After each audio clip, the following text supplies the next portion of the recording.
Let us put ourselves in the presence of God, great architect of the universe. We are here once more, dear Father, before you, all prepared to take on this lesson that you have set before us.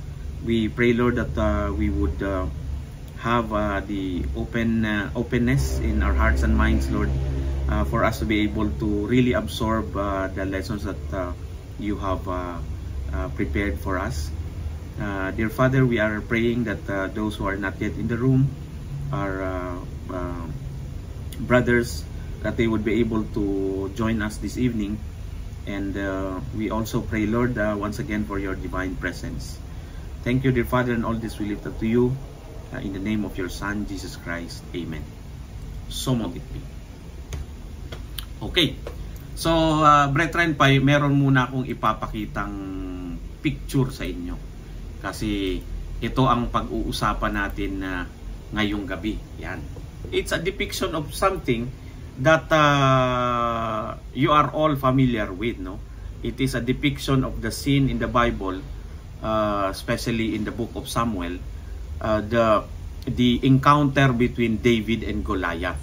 This is applicable to our modern day lives, no? Because living in this world, which day by day is becoming more and more complicated, people like us, brethren, believers like us, encounter our own giants, quote and quote, no? At I have placed some examples of the giants, quote and quote, that we might encounter, no? Unang-una, kung meron kang negosyo, yung pinoproblema mo ang payroll, paano mo pa sasahurin yung mga tao mo, no? So it could be a giant that you are facing. Yung tuition ng mga anak. Pagka dumadating na ang panahon ng bayaran ng tuition, naku po, saan kaya kukunin, no? Yan, you have to really pray hard and hold on to your faith, no? Yung Meralco bills, yan. Buwan-buwan yan. Yung Globe or Smart na mga bills. Yung ating health, no? Sometimes we worry about our health, not just us, pati yung mga mahal natin sa buhay. And then loan repayments, baka meron tayong mga hinuhulugan, mga apartment or condominium, o kaya naman naisip nating kumuha ng bagong SUV, yung Defender. Ay, huhulugan natin yan. So meron tayong mga ganong mga challenges, no? Ito, malaki-laking giant itong kasunod, yung galit. Yung galit si Ating, naku po, hindi natin alam kung paano mo kaya uumpisahan, no? Na yung the road back to her good graces, napaka-komplikado.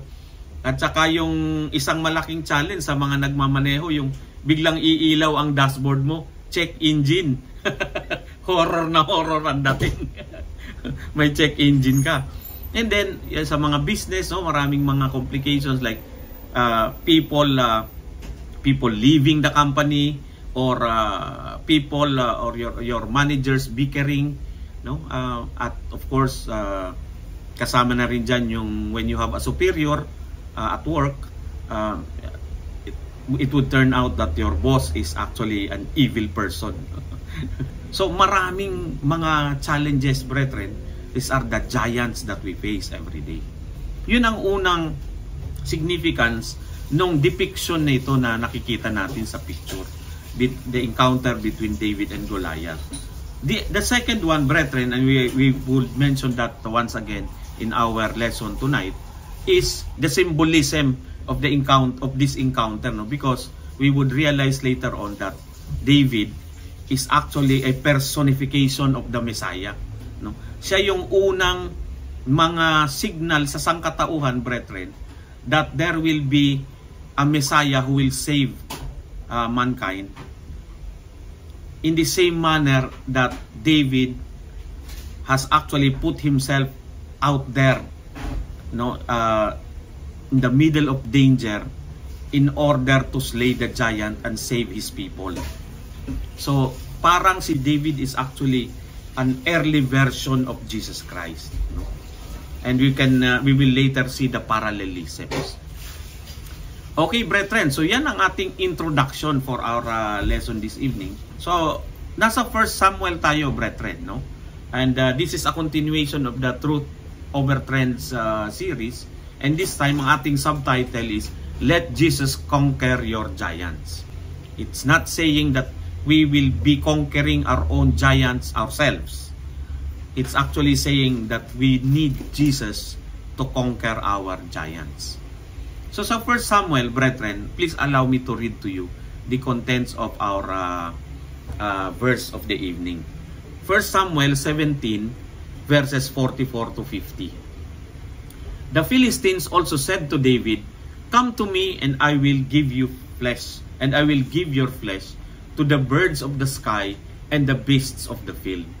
Then David said to the Philistine, You come to me with a sword, a spear, and a javelin, but I come to you in the name of the Lord of hosts, the God of the armies of Israel, whom you have taunted. This day the Lord will deliver you up into my hands, and I will strike you down and remove your head from you. And I will give the dead bodies of the army of the Philistines this day to the birds of the sky and the wild beasts of the earth, that all the earth may know that there is a God in Israel, and that all this assembly may know that the Lord does not deliver by sword or by spear, for the battle is the Lord's, and He will give you into our hands. Then it happened, when the Philistine rose and came and drew near to meet David, that David ran quickly towards the battle line to meet the Philistine. And David put his hand into his bag and took from it a stone and slung it and struck the Philistine on his forehead. And the stone sunk into his forehead so that he fell on his face to the ground. Thus David prevailed over the Philistine with a sling and a stone, and he struck the Philistine and killed him. But there was no sword in David's hand. Ayun, brethren. So a few things, no, that we have to point out dito sa ating word of the evening. Number one, to at least the master masons in the room, no, you would find the first colored phrase, the phrase colored yellow here, the birds of the sky and the beasts of the field, a familiar line, no, for the master masons. So I will not spoil it for those who are not yet master masons, but sa mga na-raise na, this is a phrase that would sound familiar, and it again reinforces yung ating contention that indeed the lines that we use in masonry are in fact lifted from the Bible, no? Number two, I want to point out na basically David was saying na we don't even need the traditional approach in fighting challenges. It was emphasized dito sa last line ng 1 Samuel verse 50. It is emphasized that there was no sword in David's hand. Now, what principles can we learn and apply from this story of David and Goliath, no? And even the backstory sa buhay ni David. The first lesson or the first principle that we can learn is consecration, brethren. Consecration. Ano ba ang consecration? Tingnan natin, ha. Sabi dito, consecration refers to the act of dedicating or surrendering oneself fully to a higher purpose or deity. In the context of the selected text, it means devoting one's life to Jesus, committing to trust and obey Him in all circumstances, etc., etc. So this involves a deep personal commitment to follow our Lord Jesus Christ. That means that we have to be fully committed to the relationship that we had with Jesus Christ, brethren. In the same manner that we are supposed to be fully committed, let's say, to our ateng, to our spouse, no? Because we will definitely see the direct correlation or parallelism there. Kaya natin i-relate sa ating relasyon sa asawa so that we can practically picture, no? Kasi siyempre, dahil personal experience natin yung ating relasyon sa ating spouse, we can really picture and we can really grasp the concept. Ganito kasi yan, no? When you are fully committed to your relationship as husband to your wife, to our Ateng, napakaliit nung probability that you will run into marital problems, brethren, because you have that full commitment, no? But imagine the reverse. If you do not have the full commitment sa iyong marriage, I can bet my bottom dollar you will keep encountering marital issues. Therefore, ang susi ng matibay na relasyon is full commitment, which according to our lesson is actually termed as consecration, no? Consecration means that we are fully committing. So do not expect, brethren, to slay your giants while in fact you're not fully committed to your relationship with our Lord and Savior. The only time that you should be able to expect that you will always slay your giants is when you have that full commitment to your relationship with the Lord. When it comes to consecration, mga kapatid, either you have 100% commitment or you have nothing. There is no such thing as halfly committed. Ibalik natin sa practical, no? Pwede mo ba naman sabihin kay Mrs., kay Ateng, Mami, I am half committed sa'yo. Naku, awa yun. Hindi matutuwa si Ateng. Kahit sabihin mo ba, Mami, 90% committed na ako sa'yo. Naku, baka mapalo ka ng kawali. Ang tatanggapin lang ni Ateng 100% commitment. So there is no such thing as partial commitment. Ganon din naman ang relasyon kay Lord, mga kapatid. There is no such thing as partial consecration. It's either you are consecrated, your relationship with the Lord is consecrated or not. So, paano natin ngayon, balikan natin ng konti ang buhay ni David before the encounter with Goliath. Ang sinasabi sa 1 Samuel, brethren, bago pa nangyari ang lahat ng ito, bago pa siya inanoint at in-ensure ni Lord to succeed in slaying the giant and to later be anointed as king of Israel, dati nang fully committed si David. Huwag nating iisipin na magpo-full commitment lang tayo pag nandyan na yung giant. The relationship with the Lord, the consecration of the relationship is a lifestyle. It is a way of life. Sa pang-araw-araw nating pagising, brethren, we must affirm that commitment. Kay Lord tayo. So in the same manner, my brothers, binabanggit sa lesson natin na merong water baptism ang mga Christians, no? Ang mga born-again Christians. The water baptism does not save you. The water baptism is not the commitment, is not the consecration. The water baptism is just a public declaration of the commitment you have already made prior. No? Parang ipinagsisigawan mo lang. Pero noong pa man, bago ka pa na baptized by water, dati ka nang committed kay Lord. It's just a way to publicly declare, no? But because baptism does not save us, it is just a public declaration of a relationship that we have already committed from way long ago, no? Even from before.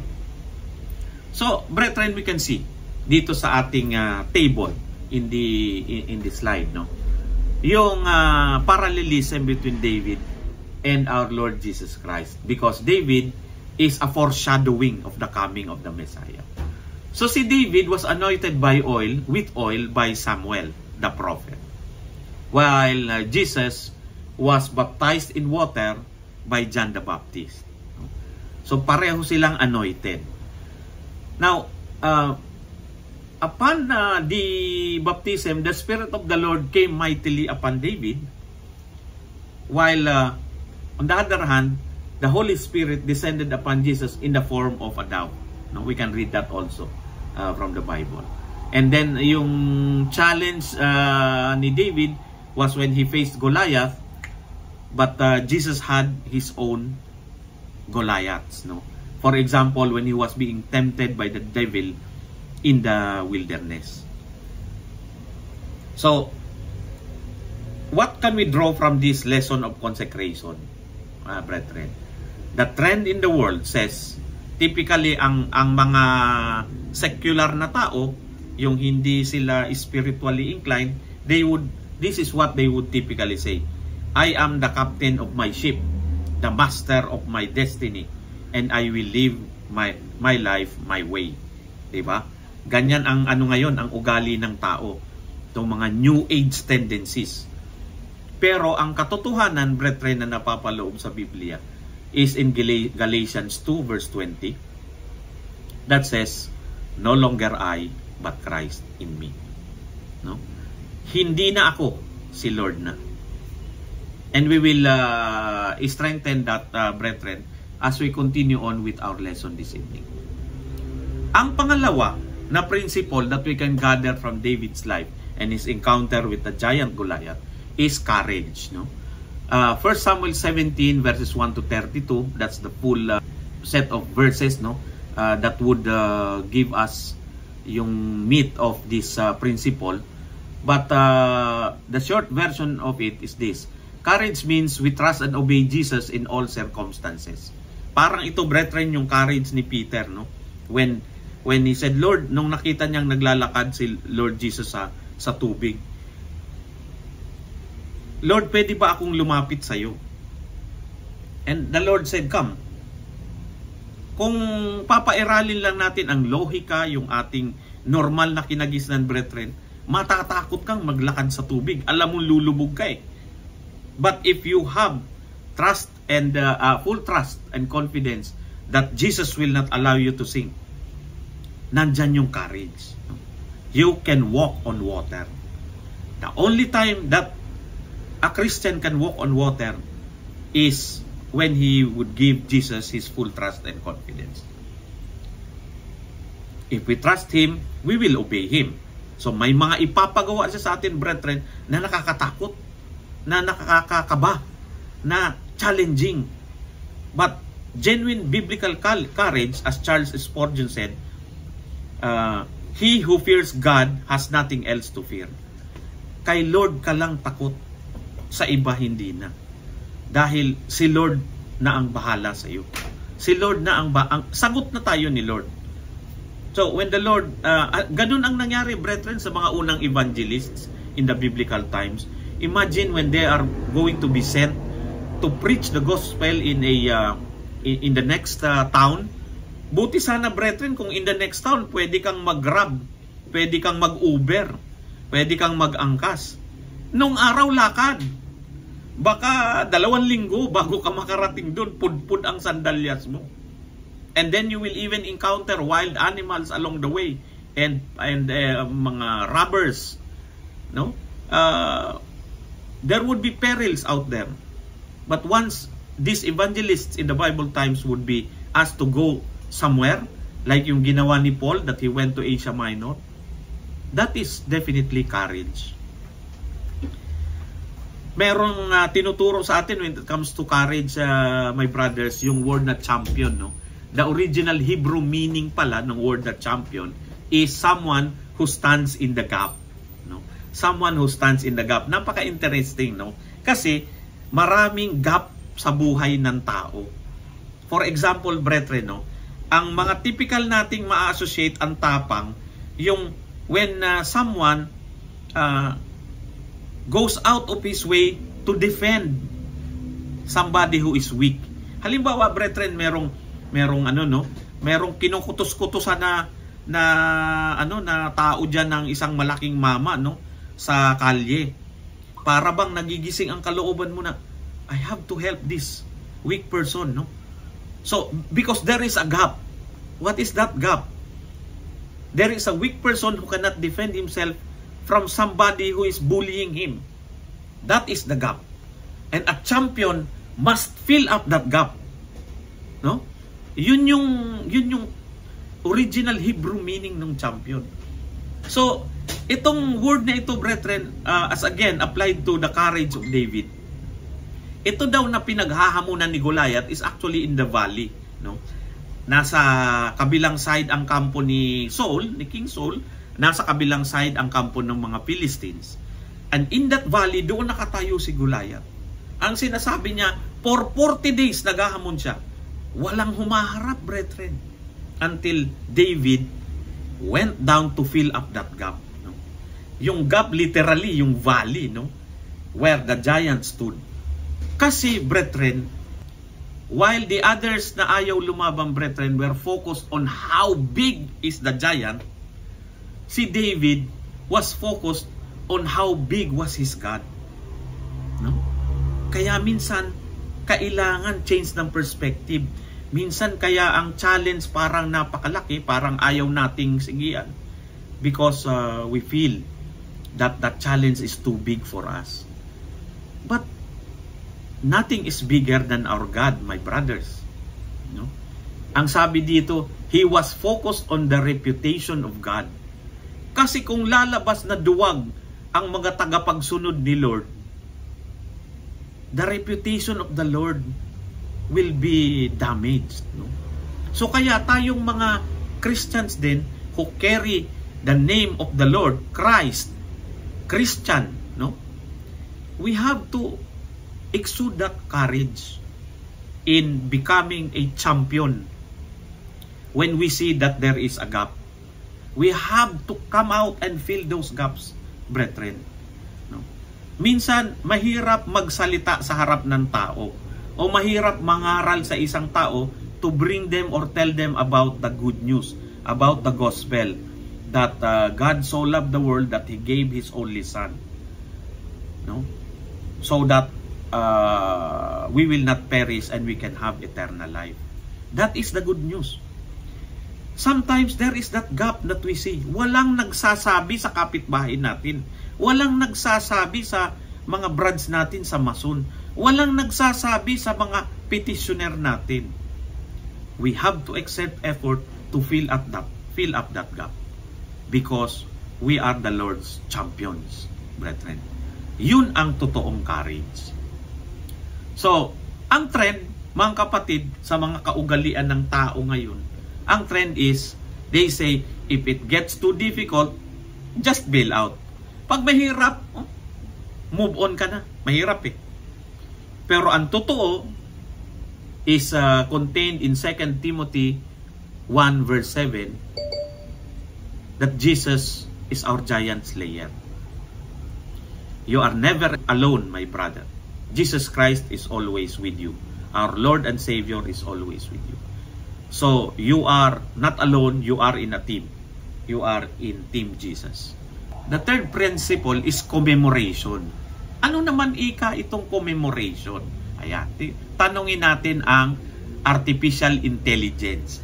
Commemoration involves reflecting on and remembering the instance where Jesus has acted as a giant slayer, demonstrating His power and faithfulness. The root word is memory. No? Commemoration. Root word is memory. You remember the times when the Lord did something for you. Remember the times that you experience small miracles in your life. Kasi kung hindi mo maaalala, brethren, hindi lalakas ang loob mo eh. Kailangan naaalala mo yung panahon na pinangalagaan ka ni Lord. Remember, brothers, pag binasa natin, nag-backstory tayo sa buhay ni David. Nung sinasabihan na siya ni Saul, lalabang ka shepherd ka lang eh. 16 years old ka pa lang. Rinitel ni David kay King Saul yung nangyari na mga insidente sa buhay niya as a shepherd. Sabi niya, there was a time that there was a sheep that was attacked by a lion na nilabanan niya yung leon. And he prevailed over the lion. Sabi niya, there is a God who takes care of me. There was also an instance that there was an attack from a bear. Nilabanan din ni David yun. Nanalo rin siya. Hindi alam ito ng mga tao because siya naman ang nasa bundok lang eh. But he knew that he fought the lion and he fought the bear and he won. The only way that he could have won on those two fights is if there is a God who takes care of him. Kaya buong-buo ang paniniwala ni David.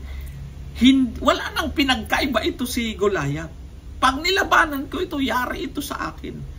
Because the Lord is with me. May memory siya ng past faithfulness ni Lord. And then, pang-apat, brethren, nating principle that we can learn from David is conquest. Conquest means we take action and give the glory to Jesus. Sometimes we over-spiritualize and simply wait for some solution to come by without us taking any action. Ito na yung sinasabing, hindi ko naiintindihin ikayan, bahala na si Lord. Bahala na si Lord. Pero di ba may kasabihan mga kapatid na God helps those who help themselves. No? Halimbawa, brethren, nagugutom ka, ay tutulungan ka ni Lord. Pero kung uupo ka lang sa bahay at hihintayin mo may mahulog na kamote sa bumbunan mo para may makain ka, hindi mangyayari yun. Wala yun sa konteksto ng conquest. Ang conquest is, you have a challenge in life, you have to act on it and believe that the Lord is with you. But it connotes action. Hindi yung maghihintay ka lang na may mangyari. So David did not just stand there. He proactively approached Goliath and displayed his amazing God confidence. No? Ang purpose niya in fighting the giant was not to win for himself, but to win for God, because he wanted to give God all the glory. Conquest is through Jesus who loves us, our champion who bridges the gap between God and sinners. There is a program by the Lord so that each Christian might have the opportunity to take action for the glory of God. And the moment we see, brethren, na pinakikilos tayo ni Lord para sa kanyang kaluwalhatian, I hope that we will not shy away from it. Let us grab it. Na-share sa atin ni Kuya Mike before, no, sa kanyang kasama sa trabaho, that there was a prodding. There was a prodding. And Kuya Mike heeded that prodding from the Lord. And it turned out that it was well received by the person na kinausap. Naalala ko yun, Kuya Mike, when you shared that one. I hope, brethren, that we learned so much, no, from this story of David. Itong mga nakalista natin, mga type of giants. I hope that after learning from the principles, yung 4 C's that we learned tonight from the life story of King David, these giants would have been reduced, brethren, to a scale that would allow us to take on them, be more courageous, brethren, because we are never alone. We are part of Team Jesus. Okay? So, dyan nagtatapos, brethren, ang ating lesson for this evening. So, let's now close in prayer, brethren. Dear Father in heaven, we thank you, Lord, for this wonderful evening and morning for Kuya Mike and Kuya Dennis, that we have been able to fellowship once again with our brothers in Christ and brothers in Freemasonry. This time, dear Father, in particular, we are lifting up to you the ateng of Kuya Mike and his daughter, that your hand of protection be upon them, Lord. We pray for their safety and for their well-being. Father in heaven, we thank you about this that lesson that we learned from the life of David and his encounter with Goliath. Thank you for the 4 C's as principles that we can carry on with us in our daily lives. And all this, we pray to you in the name of your Son, Jesus Christ. Amen. So mote it be.